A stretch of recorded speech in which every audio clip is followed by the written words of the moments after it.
vicepresidente no estará por aquí. Pues le pido al diputado Chema, si es tan amable, de subir un momento, porque mi vicepresidente no se encuentra y la siguiente es mía.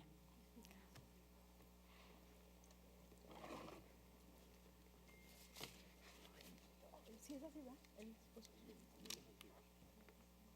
Y aquí andaba y le dije y me mandó por...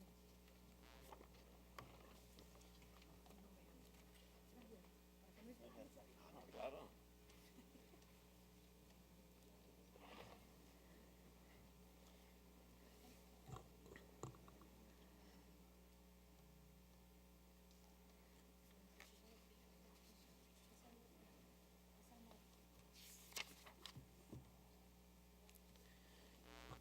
Continuando con el orden del día, corresponde a la lectura de la iniciativa de decreto por el que se adiciona un segundo párrafo al artículo 123, recorriéndose en su orden de los actuales segundo y tercero, y se deroga el artículo 124, ambos de la Ley de Transparencia y Acceso a la Información Pública del Estado de Zacatecas. Tiene el uso de la palabra la diputada Susana Rodríguez Márquez, autora de la misma. Gracias, diputado presidente. Honorable Asamblea, doctorante Susana Rodríguez Márquez, diputada integrante de esta honorable 60ª legislatura del Estado de Zacatecas y coordinadora del Grupo Parlamentario del Partido Verde Ecologista de México, con fundamento en lo establecido en la fracción primera de los artículos 60 y 65 de la Constitución Política del Estado, fracción primera de los numerales 21 y 28 de la Ley Orgánica del Poder Legislativo, artículo 96, fracción primera, 97, 98, fracción segunda, 99 y demás relativos del Reglamento General del Poder Legislativo del Estado, someto a la consideración del Pleno la siguiente iniciativa de decreto por la que se adiciona un segundo párrafo al artículo 123, recorriéndose en su orden los actuales segundo y tercero, y se deroga el artículo 124, ambos de la Ley de Transparencia y Acceso a la Información Pública del Estado de Zacatecas, al tenor de la siguiente exposición de motivos. Primero, el artículo 6 de la Constitución Política de los Estados Unidos Mexicanos consagra el derecho humano al acceso a la información pública sin ningún tipo de limitación, obstáculo, requisito o condición. Los mexicanos, cualquiera que sea su condición socioeconómica, cultural, política, ideológica, de origen étnico o preferencia sexual, tenemos en esta garantía social la posibilidad de obtener de cualquier ente público la información que nos abra la puerta del mundo gubernamental en sus tres niveles de gobierno: organismos constitucionalmente autónomos, fideicomisos, partidos políticos, sindicatos y toda aquella entidad pública o privada que reciba o se beneficie de recursos públicos, por lo que no hay razón política, jurídica o social que evite que un ente público a los que se refiere la ley cumpla con un mandato y entregue testimonio documental de las facultades que ejerce, de lo que hace, deja de hacer o se encuentra impedida de realizar. La velocidad con la que hoy se generan bases de datos es impresionante y ninguna entidad pública debe estar al margen de ello, sobre todo porque en la era de la información y de la tecnología, no incorporarse a las llamadas plataformas informáticas es tanto como caer en la obsolescencia. Simultáneamente, con las leyes generales de transparencia, acceso a la información pública y protección de datos personales, inician su vigencia la Ley de Archivos y las particulares de las entidades federativas, por medio de las cuales todo documento, por simple que parezca, entra a la esfera patrimonial de la nación y, por tanto, se han generado normas que precisan el cómo elaborarlo, el cómo conservarlo, el cómo difundirlo y el cómo proporcionarlo a quienes lo solicitan, además de aquellas del cómo rescatarlo de manos de particulares, el cómo curarlo para evitar su deterioro y extensión. La Ley General de Archivos otorga el carácter de patrimonio nacional al memorándum de turno, al oficio, a la circular, a la resolución, a la sentencia, a la iniciativa y todo trámite legislativo, además de cualquier impulso burocrático que a petición de parte, oficiosamente o por ministerio de ley, deben conservar la unicidad de todo archivo susceptible de proporcionar a través de los portales y plataformas de transparencia independientemente de que sea o no solicitada. Segundo, esta dinámica ha tomado por sorpresa a algunas entidades públicas fundamentalmente en dos sentidos. Primero, porque no han logrado superar el esquema de la simple acumulación de papel, sin orden cronológico, sin identificación numérica, sin clasificación por materia y sin correlación por periodo gubernamental. El daño que se ocasionan a un documento cuando se le perfora, se le grapa, se le dobla o se le adhieren pegotes engomados pueden ser tal que en su tránsito de archivo de trámite, archivo de concentración y archivo histórico llega tan dañado que en no pocas ocasiones su restauración es prácticamente imposible, y todo ello, de acuerdo a lo que establece la Ley General de Archivos, puede dar causa a la imposición de severas sanciones por negligencia, dolo u omisión.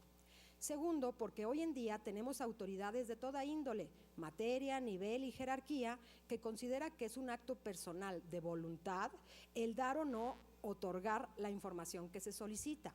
Están en la falsa creencia de que por estar detrás de un escritorio son dueños de manuales, reglas de operación, circulares, reglamentos, programas, decretos, leyes y acuerdos. Lo más grave es que en la propia ley prevalecen disposiciones anacrónicas que otorgan a la autoridad la facultad de veto de un nombramiento, lo que condiciona, limita la independencia, objetividad e imparcialidad de la autoridad facultada para exigir el cumplimiento de la ley, en este caso de la Ley de Transparencia. En efecto, este tipo de disposiciones constituyen una transgresión al principio de máxima publicidad,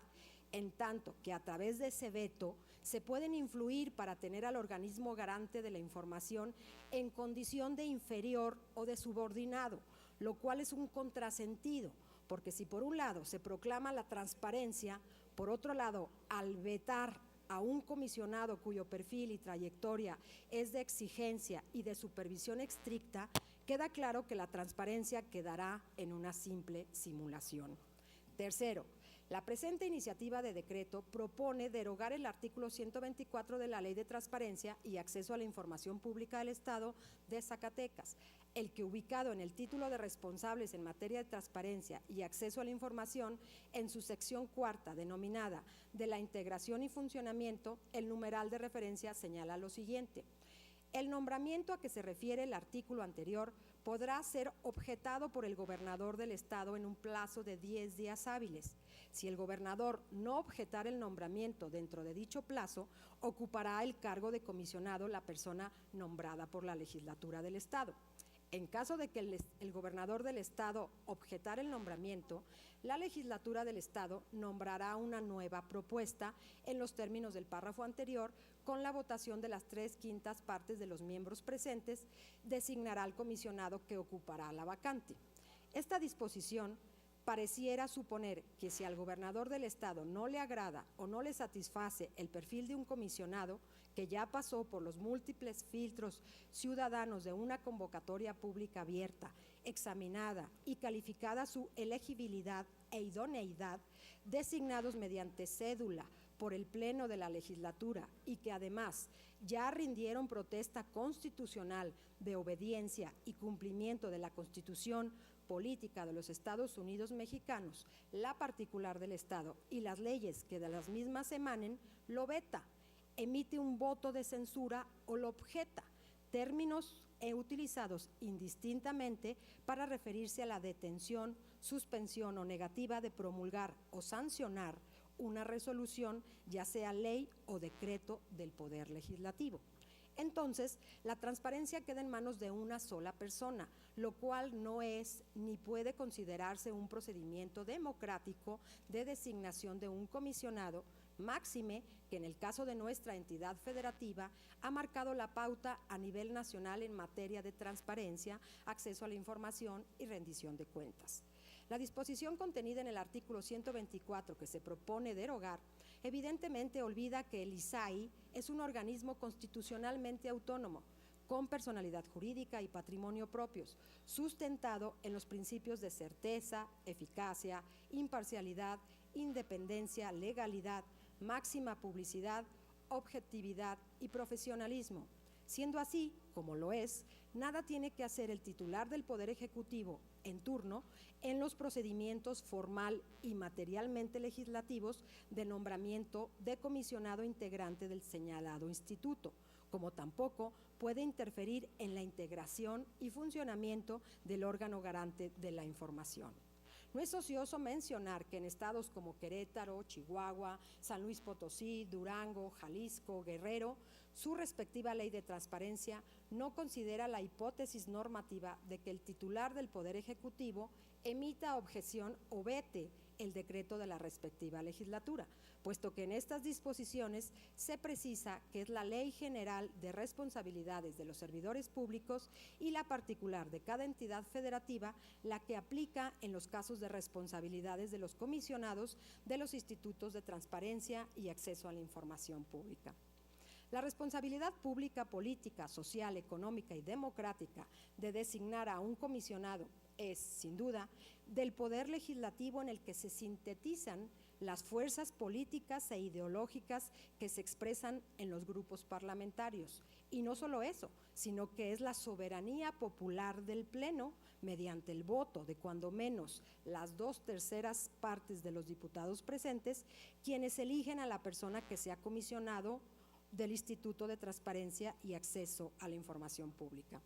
Tampoco omito el señalamiento de que la legislación de Sinaloa y de Aguascalientes sí previene esta disposición, es decir, la posibilidad de que el titular del Poder Ejecutivo objete o vete la designación de la legislatura del Estado. En Tamaulipas, los comisionados de su instituto son nombrados por el gobernador del Estado y ratificados en su caso por el Congreso del Estado. En Guanajuato, el gobernador propone terna o ternas y es el Congreso el que lleva a cabo el procedimiento de designación, cuando las 2/3 partes de los diputados presentes en sesión así lo aprueban.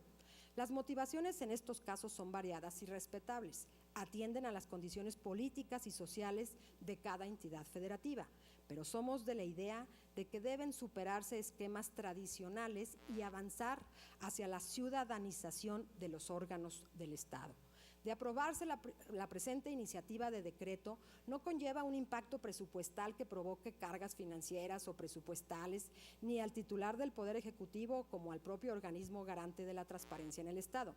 En cuanto al impacto normativo, no va más allá de que el decreto se refrende y se ordene su publicación en el periódico oficial del Gobierno del Estado. En lo referente al numeral 123, es conveniente establecer que en los casos en que no se acredite el voto a favor de uno de los aspirantes de las 2/3 partes de los diputados presentes, no será posible continuar el procedimiento legislativo de designación de comisionado, por lo que se ordenará el archivo definitivo de la causa, teniendo como efecto jurídico la emisión de una nueva convocatoria en los términos ya previstos en la ley. Por lo señalado, me permito someter a la consideración de esta soberanía popular la presente iniciativa de decreto por la que se adiciona un segundo párrafo al artículo 123, recorriéndose en su orden los actuales segundo y tercero, y se deroga el artículo 124, ambos de la Ley de Transparencia y Acceso a la Información Pública del Estado de Zacatecas, para quedar como sigue. Artículo 123. De no acreditarse la votación requerida en el párrafo precedente, se ordenará la emisión de nueva convocatoria en los términos establecidos en la presente ley. Artículo 124, se deroga. Disposición transitoria. Artículo único. El presente decreto entrará en vigor el día siguiente de su publicación en el periódico oficial, órgano informativo del Gobierno del Estado de Zacatecas, Ciudad de Zacatecas, Zacatecas, a 23 de abril del año 2019, diputada Susana Rodríguez Márquez. Es cuanto, diputado presidente. Muchas gracias.